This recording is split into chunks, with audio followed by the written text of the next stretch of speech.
How to make a duct tape coin purse by Matt Baugh. Hi everybody, my name is Matt Baugh and I'm going to be your host today. We're going to be showing you how to make this wonderful coin purse, which I've been carrying around in my pocket for about a year now.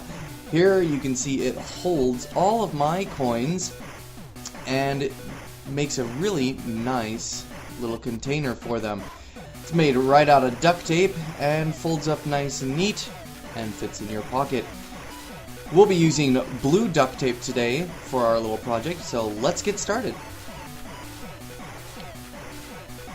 Let's make our key. Now, the easiest part of this whole thing is making the key. What we're going to do is take just a tad bit of duct tape, a little bit of square-ish shape, and we're going to fold it in half diagonally and make a nice triangular piece. And we'll shave off all that little excess there so we have a perfect triangle. Don't need any of that. There we go. And there's our triangle key. Now what we need to do is we need to make the rest of our pieces. So here's what we do. Grab that duct tape again, and we're going to pull out a nice strip about yay big. Not really measuring this right here. You could probably figure this out yourself. There is a template that you can download in the description here. I'm just kind of winging it here. I've done it a couple times now. And there's my second piece. Pretty decent size there. And my third piece right here. Alright, rip that off and here we go. So those are our three pieces. That's all we need. There we go. And let's mark it up. Now I've got my pen here and my key, so let's take the key and we put this over nice and flat up against one side and mark 1. So we've got one square. Here's our second square. Our third square here. And then our fourth square. We don't necessarily need any of this other stuff, so what we're going to do is we're going to line that up with our last mark and draw a nice line so we know where to cut that off. Let's do that with the rest of them. Here we go. Speed this up a little bit. Don't worry if you don't work that fast because I sped up the video here. So here we go. Nice. All four, and there's our line, and let's take our nice Swiss Army knife and slice off those pieces because we don't need them. Put them off to the side, and there we have it. Now what we're going to do is we're going to measure in one of these sides here, take our pen and mark a straight line on our fourth square here, and do it again on this one up top. So now we have those two. Now in our second square, or second section here, we're going to take the key and put it diagonally, and we're going to make a nice line right across there, and then, not that way, there we go, and we're going to do it the opposite direction, making a nice X right in the center of that second square. Well, let's do that again up top on this one above, and mark that one, nice straight line across from one mark to the other, and we'll do it again, line that up nice and neat, and there we go, make that line, perfect. Alright, now we can cut all those pieces out, and here we go.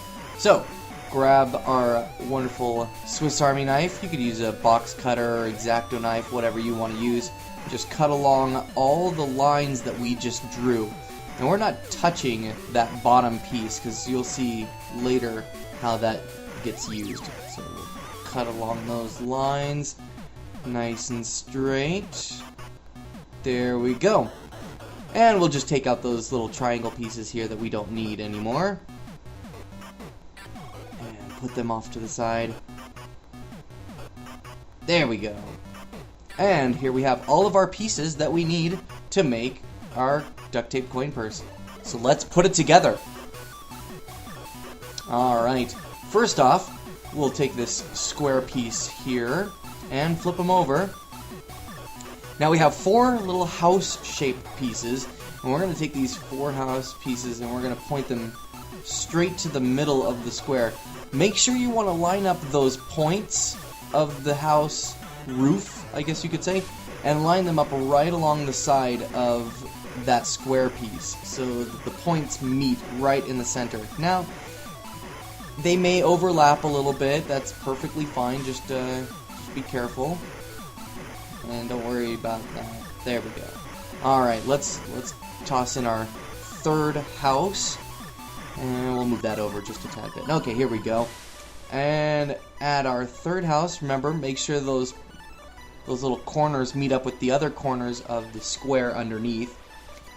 And here's our last and final one.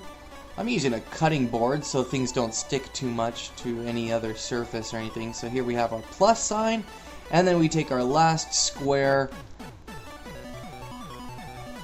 this one right here, yep, that one, and we toss it right on top so that covers up any of our little mistakes that we had. And it makes a nice little platform for our coins to land on. So now, well, as you guessed it, this isn't going to be too hard to do. We just add our 4th piece, or our 3rd piece of duct tape actually, and we're going to move that right there. Now I'm starting in the center of that bottom piece.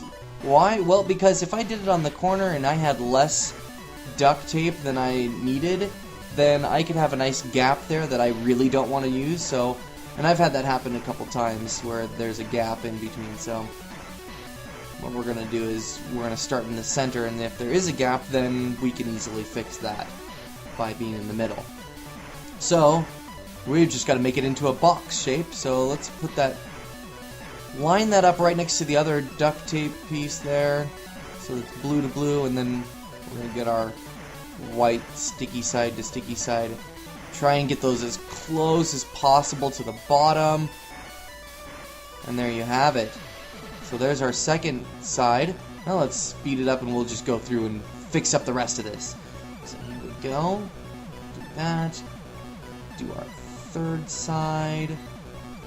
And we go back to our last part and fold that over, and yep, sure enough, I've gotten a little space in there. So let's take off a little bit of that smiley face and fix it up just by placing that right on top. Very easy. Very nice. Look at that. It is beautiful. Nice, beautiful box there. Well, we're not quite done because, well, it's not going to just flatten itself and sit in your pocket nice and neat, so, well, oh yeah, we should probably cut off some of that excess stuff on top. Nice, and make it nice and flat. Clean it up a little bit. Here we go. Okay, now it's time to fold it. This is by far the trickiest part for me because I had to remember how to make this, so this is really tough. So what we're going to do is we're going to take this corner to corner and fold it just diagonally, so from bottom left to top right, and push that over and just crease that. Push it, and so you got that nice little crease there. Let's do it again, show you. So hold that corner together and fold it right along left bottom to right top, and do that again on the next side. Make sure you're pushing down really hard and creasing that duct tape. Oh, just call me Mr. Butterfingers. There we go. Let's fold that again and push hard. Okay, now let's go to the 3rd side. Push down nice and hard, and again right there on the 4th side. And now we have our creases that you can see on all 4 sides. Make sure that corner gets there. Yes, yes, I know. Thank you for demonstrating that yet again. Wow, crazy hands. Okay, so we've got all of our parts there. So let's push that one down. And yes, okay, so here's the flattening part. Push the one corner down to one side, and on the opposite side, push that one down. Did that make any sense? Probably not, but this is what it looks like when it's completely done and folded. See a nice little pinwheel shape kind of thing, folding into itself. Let's show the folks one more time, hands, how that works out. Okay, so here we have our box, and we're going to fold that half down, and we're going to fold the other side, completely opposite side, and then fold down the other two, and there you have it. Have that sit in your pocket for a couple days, or put it under a book, and you'll have yours look just like mine. Here's the template. Hope you enjoy it. Thanks for watching. Have a great day.